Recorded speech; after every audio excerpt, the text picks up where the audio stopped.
नमस्ते मित्रों। कोरोना महामारी एक वैश्विक महामारी है। ये एक नई महामारी है। इस बीमारी से जुड़े हम बहुत सारे शब्द रोज़ पढ़ते और सुनते हैं। आप में से बहुत सारे ऐसे लोग होंगे जो इस बीमारी के ऐसे नए नए शब्दों का भावार्थ नहीं जानते होंगे। चिंता ना कीजिए, आज इस महामारी से जुड़े प्रत्येक छोटे से छोटे लगभग 50 से अधिक शब्दों का मैं भावार्थ लेकर आया हूँ आपके लिए। इस वीडियो में बहुत कुछ है, तो बिना स्किप किए पूरा वीडियो देखिए। मैं आज इस बीमारी से जुड़े 50 से अधिक शब्दों का भावार्थ और सरल हिंदी में इसका अर्थ बताने वाला हूँ। तो बिना देर करते हुए वीडियो शुरू करते हैं। पहला शब्द है कोरोना।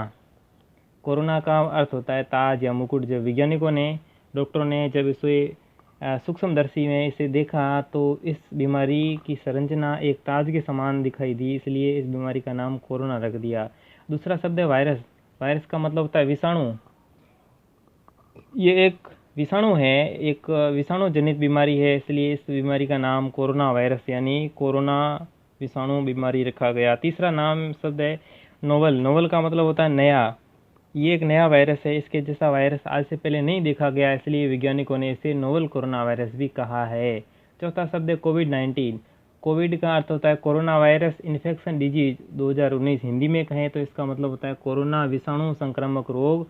19 का तात्पर्य है 2019। ये बीमारी 2019 में सामने आई, इसलिए इस बीमारी का नाम रख दिया गया कोविड-19। पांचवा शब्द है सार्स कोव 2। ये बीमारी सार्स परिवार का सार्स वायरस का ही एक रूपांतरण है, दूसरा भाग है, इसलिए इस वायरस को सार्स कोव 2 भी कहा जाता है। सार्स वायरस 2003 में आया था और ये वायरस 2019 में आया है। इस वायरस और सार्स वायरस की संरचना एक समान है, लगभग थोड़ा बहुत अंतर है, इसलिए इस वायरस को सार्स परिवार का ही दूसरा भाग कहा जाने के कारण इसका नाम रख दिया सार्स कोव 2।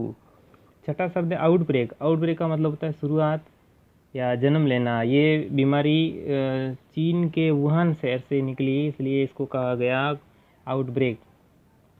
सातवां शब्द है लिथल। लिथल का मतलब होता है खतरनाक। ये खतरनाक वायरस है। आठवां शब्द है पैनिक यानी घबराहट। ये एक ऐसा वायरस है जो पूरी दुनिया में मौत का साया लेकर आया, इसलिए इस बीमारी से संक्रमित होने पर व्यक्ति में घबराहट होने लगती है। ये संक्रमण पैनिक देने वाला है।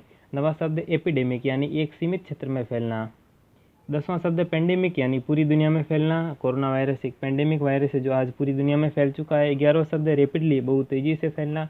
ये वायरस बहुत रेपिडली फैलता है, बहुत तेज़ी से फैलता है, शीघ्रता से फैलता है। 12वां शब्द है इन्फेक्टेड यानी संक्रमित होना। जब कोई व्यक्ति कोरोना से संक्रमित हो जाता है तो उसे इन्फेक्टेड कहा जाता है।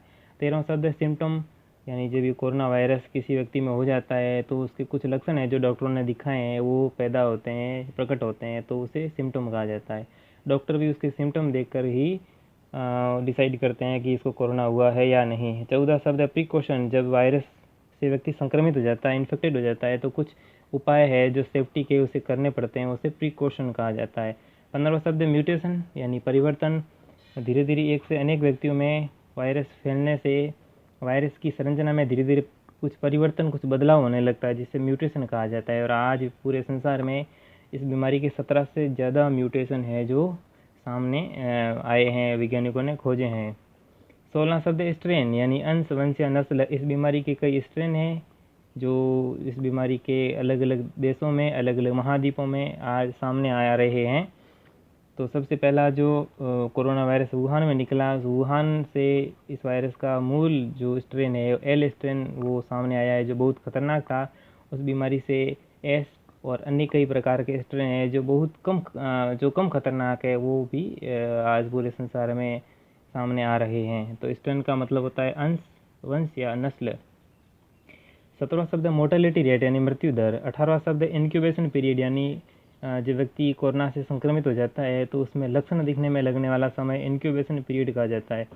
19वां शब्द है सुपर स्प्रेडर यानी ऐसे लोग जिनके माध्यम से बहुत शीघ्रता से लोगों में संक्रमण फैला हो, वो सुपर स्प्रेडर कहा जाता है। उन लोगों को सुपर स्प्रेडर कहा जाता है। जैसे हम न्यूज़पेपर में या कई बार हम सुनते हैं कि एक व्यक्ति से 5000 लोगों में कोरोना फैल गया, तो वे लोग सुपर स्प्रेडर कहलाए।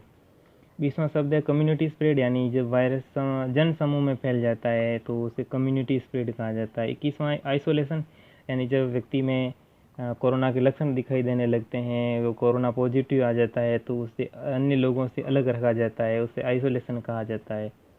22वां शब्द है क्वारंटाइन। जब वह व्यक्ति जो किसी संक्रमित व्यक्ति के संपर्क में आया हो या संक्रमित एरिया से आया हो और किसी अन्य जगह पर आया हो तो वो बाकी लोगों से 14 दिन के लिए अलग रहता है, तो उसे क्वारंटाइन कहा जाता है। ये शब्द भी लैटिन शब्द है।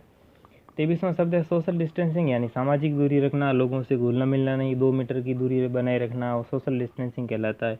24वां शब्द है सोशल कॉन्टैक्ट, यानी सामाजिक संपर्क कम बनाए रखना। भारत एक सामाजिक देश है, इसमें लोग घुलते मिलते ज़्यादा है, तो इस बीमारी का जो फैलाव है वो सोशल कॉन्टैक्ट से ज़्यादा होता है, इसलिए इससे बचने के लिए सोशल कॉन्टैक्ट हमें कम से कम करने पड़ेंगे। 25वां शब्द है लॉकडाउन, यानी तालाबंदी। जब बीमारी किसी क्षेत्र में आ जाती है तो फैले नहीं, इसलिए उस विशेष क्षेत्र पर ताला जड़ दिया जाता है, यानी तारबंदी या घेराबंदी कर दी जाती है, उसे लॉकडाउन कहा जाता है। 26वां शब्द है एंटीबॉडी। जब कोरोना वायरस किसी व्यक्ति में एंटर कर जाता है तो उसके शरीर में कुछ ऐसे एंटीबॉडी, कुछ ऐसे ही सैनिक तैयार होने लगते हैं उसके खून में, जो उस वायरस से लड़ने लगते हैं और जल्दी उस बीमारी के वायरस को हरा देते हैं, तो उसको एंटीबॉडी कहा जाता है। हिंदी में इसे कहते हैं प्रतिरक्षी। 27वां शब्द है हर्ड इम्यूनिटी, यानी जब कोई बीमारी, कोरोना की बीमारी बहुत बड़े क्षेत्र में फैल जाती है, तो बड़े क्षेत्र में फैलने पर एक साथ लोग बीमार पड़ते हैं और एक साथ बहुत सारे लोग ठीक होने लगते हैं, तो एक साथ पूरे समुदाय के लोग जब ठीक होने लगते हैं तो उन सब लोगों में एक इम्यूनिटी विकसित हो जाती है, जिसे हर्ड इम्यूनिटी कहा जाता है। 28वां शब्द फोमाइट, यानी किसी साधन के द्वारा फैलना। जैसे मान लीजिए कि सार्वजनिक स्थान की ऐसी जगह जहाँ एक से अनेक लोगों का हाथ लगता है, जैसे बस या ट्रेन का हैंडल, दरवाज़ा, कांच, घर के दरवाजे के का हैंडल और ऐसी बहुत सारी चीज़ें जहाँ बहुत सारे लोगों का हाथ लगता है, तो फोमाइट का काम करता है।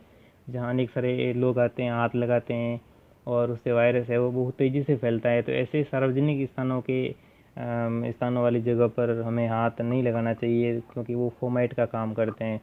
29वां है ग्रीन जोन, वह क्षेत्र जहाँ एक भी संक्रमित व्यक्ति नहीं मिला हो, जहाँ जहाँ कोरोना नहीं पहुँचा हो, कोरोना से सेफ जगह ग्रीन जोन कहलाती है।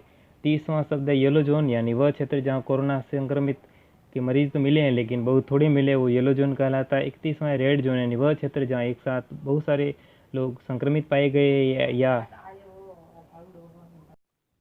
रेड जोन अर्थात वह क्षेत्र जहां एक साथ कई लोग पॉजिटिव मिलते हैं, या जहां पर किसी राज्य का 80% से ज़्यादा संक्रमित मरीज वहां से निकले हो, या जहां 4 दिन में केस डबल होते हो, तो उस क्षेत्र को रेड जोन कहा जाता है। रेड जोन के बारे में कई सारे पैमाने हैं, तो कहने का तात्पर्य जहाँ बहुत सारे लोग जहाँ एक साथ पॉजिटिव निकले हो, मिले हो, उसको रेड जोन कहा जाता है। रेड जोन का सामान्य हिंदी तात्पर्य होता है संक्रमित क्षेत्र।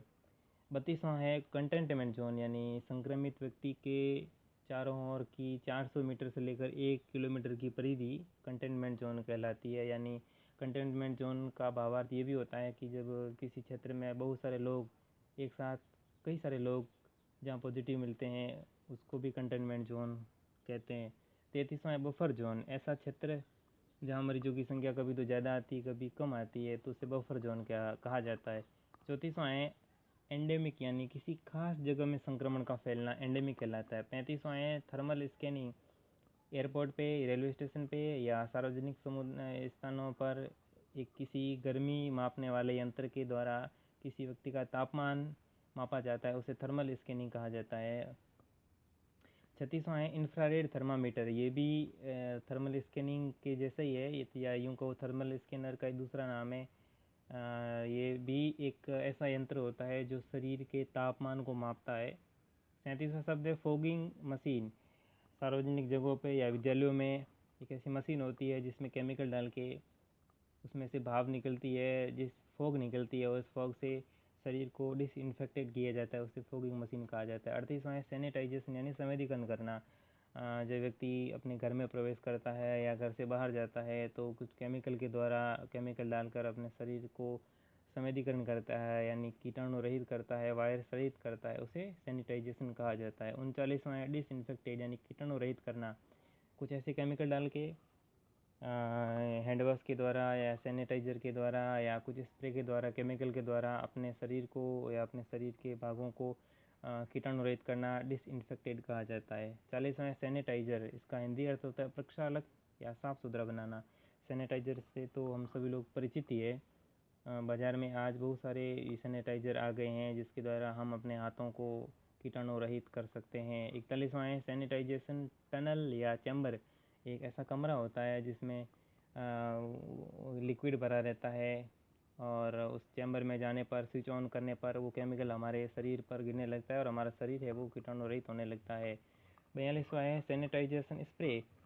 आजकल बाज़ार में कई सारे ऐसे स्प्रे अभी आ गए हैं जिसमें लिक्विड भरा रहता है, जिसमें अल्कोहल भरा रहता है और उससे हम अपने शरीर को सैनिटाइजेशन करते हैं, कीटाणु रहित करते हैं, विषाणु रहित करते हैं, वो सैनिटाइजेशन स्प्रे कहा जाता है। 43वां है सर्जिकल मास्क। आजकल बहुत सारे मास्क बाज़ार में आए हैं, उसमें से एक मास्क है सर्जिकल मास्क जिसे डॉक्टर ऑपरेशन करते वक्त पहनते हैं, जो यूज़ एंड थ्रो होता है, जो पतला होता है, महीन होता है, उसे सर्जिकल मास्क कहा जाता है। 44वां है N95 मास्क। 95 यानी कि वायरस से 95% तक सुरक्षा प्रदान करने वाला या जो हवा को 95% तक प्योरीफाई करने वाला, छानने वाला मास्क N95 मास्क कहलाता है। 45वां है PPE किट यानी पर्सनल प्रोटेक्टिव इक्विपमेंट किट, यानी पॉलीथीन का बना हुआ एक कपड़ा होता है या यूँ कहो पॉलीथीन की बनी हुई एक ड्रेस होती है, यूनिफॉर्म होती है, जो पूरे शरीर में पहनी जाती है, जो पूरे शरीर को कवर करती है, जिससे पूरा शरीर है वो कोरोना वायरस से बचा रहता है, उसे PPE किट कहा जाता है, जो आमतौर पे डॉक्टर पहनते हैं। 46वां है फेस शील्ड, यानी ये नया शब्द है। फेस का मतलब होता है चेहरा, शील्ड मतलब कवच। जैसे हम हेलमेट पहनते हैं उसी तरह प्लास्टिक का एक कवर होता है, कवच होता है, जो चेहरे को पूरी तरह से आगे से ढक देता है और उसे फेस शील्ड कहते हैं। 47वां है फेस मास्क। सामान्य तौर पे सभी इसे परिचित है। फेस मास्क यानी चेहरे का मुखौटा, चेहरे पर पहना जाने वाला कपड़ा जो चेहरे को ढकता है। 48वां है ग्लास शील्ड। कांच का एक बना हुआ कमरा होता है जिसमें डॉक्टर बैठे होते हैं और वो मरीजों का सैंपल लेते हैं, उस कमरे को, कांच से बने हुए कमरे को ग्लास शील्ड कहा जाता है। 49वां है शील्ड इम्यूनिटी यानी ढाल प्रतिरक्षा।